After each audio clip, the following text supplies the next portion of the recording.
চলুন না ঝটপট করে একটুখানি ভেন্ডির তরকারি বানিয়ে নিই। আজকে আমি ভেন্ডির মানে যেটা আমরা তরকারি বলি বা ঢ্যাঁড়সে ওই ধরনের বানাবো না, একটু শুকনো শুকনো মশলাদার বানাবো, ভেন্ডি মশালা। এটা খেতে হবে রুটির সাথে বা ডালের সাথে, ভাত দিয়ে মেখে এটা খেলে খুব ভালো লাগবে। প্রথমে আমি ভেন্ডিগুলোকে ভালো করে পরিষ্কার করে নিয়েছি জল দিয়ে। এরপরে ভেন্ডিগুলোকে আমি কেটে নেব যেমন করে আমি একটু মানে তেরচা তেরচা করে কাটছিলাম। আপনারা চাইলে গোল লম্বা যাই হোক, ছোট বড় যেমন করে খুশি কেটে নেবেন, কিন্তু খুব ছোট করে কাটবেন না, একটু বড় বড় সাইজ রাখবেন, তাহলেই ভালো লাগে। আর এর জন্য যে মশলাটা বানিয়ে নেব, একটু মশলাদার বানাবো বলে একটু বেশি করে মশলা দিচ্ছি। তার জন্য কি করেছিলাম, একটু ঘরে চিনেবাদাম ছিল, চিনেবাদামটাকে একটু ফ্রাই করে নিয়েছিলাম। এর সাথে আমি নিয়ে নিয়েছি শুকনো নারকেল, বা মানে শুকনো নারকেলটাকে তো কাঁচা গিলা নারকেল দিয়ে বানালে হবে না, কিন্তু এটা একটুখানি মানে খোপড়া বলে, এটা দিয়ে বানালে ভালো হবে। এর সাথে আদা কুচি, রসুন, কারি পাতা, জিরে, ধনে, তারপরে হচ্ছে আমচুর পাউডার, আমচুরটা অবশ্য করেই দেবেন, একটু টক হলে ভালো লাগবে। শুকনো লঙ্কা গুঁড়ো, হলুদ গুঁড়ো সব দিয়ে দেবেন, দিয়ে একটা পেস্ট বানিয়ে নেবেন।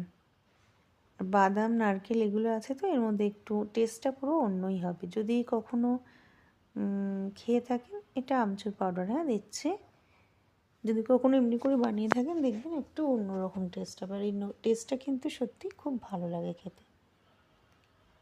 এর ভেতরে একটু গরম মশলাও দিয়ে দেবেন, বা গরম মশলাটা রান্না করার সময় দিলেও হবে। একদম শুকনো শুকনো বানাবেন। এতটা এই মশলাটা আপনারা ফ্রিজে মানে স্টোর করেও রাখতে পারেন। অন্য কোনো মনে করুন ফুলকপির তরকারি টরকারি হয়তো বানালেন, তার ভেতরেও আপনারা দিতে পারেন এই মশলাটা। এখানে প্রথমে আমি ঢ্যাঁড়সগুলোকে ভালো করে ভেজে নেব, ভেজে এটাকে আমি তুলে রেখে দেবো। কেন এই ঢ্যাঁড়সটাকে কাঁচা দেবো না, কাঁচা দিলে অনেক সময় কি হয় নরম হয়ে যায় না, তখন মানে যেটা আসল সবজি বানাতে যাব তার টেস্টটাই নষ্ট হয়ে যাবে। সেই জন্য কখনো এই ধরনের যখন সবজি করবেন তখন ঢ্যাঁড়সটাকে দেবেন না, আগে সবসময় ভেজে নেবেন। এরপরে আমি ঢ্যাঁড়সগুলোকে তুলে রেখে কড়াইয়ের মধ্যে তেল দিয়ে একটু জিরে ফোড়ন দিয়ে দেবো। জিরে ফোড়ন দিয়ে আমি কিন্তু ওই মশলাটার মধ্যে কারি পাতাও দিয়েছিলাম, হ্যাঁ। আর যদি কারি পাতা মশলার মধ্যে না দেন, এটার মধ্যে কারি পাতা ফোড়ন দিয়ে দেবেন। তারপরে ভালো করে ওই মশলাটা দিয়ে তেলের মধ্যে, যেহেতু আমার এটার মধ্যে কাঁচা আদা আর রসুন আছে, সেহেতু তেলের মধ্যে এটাকে ভালো করে নেড়ে নিতে হবে, তাহলে রসুন আদার গন্ধটা চলে যাবে।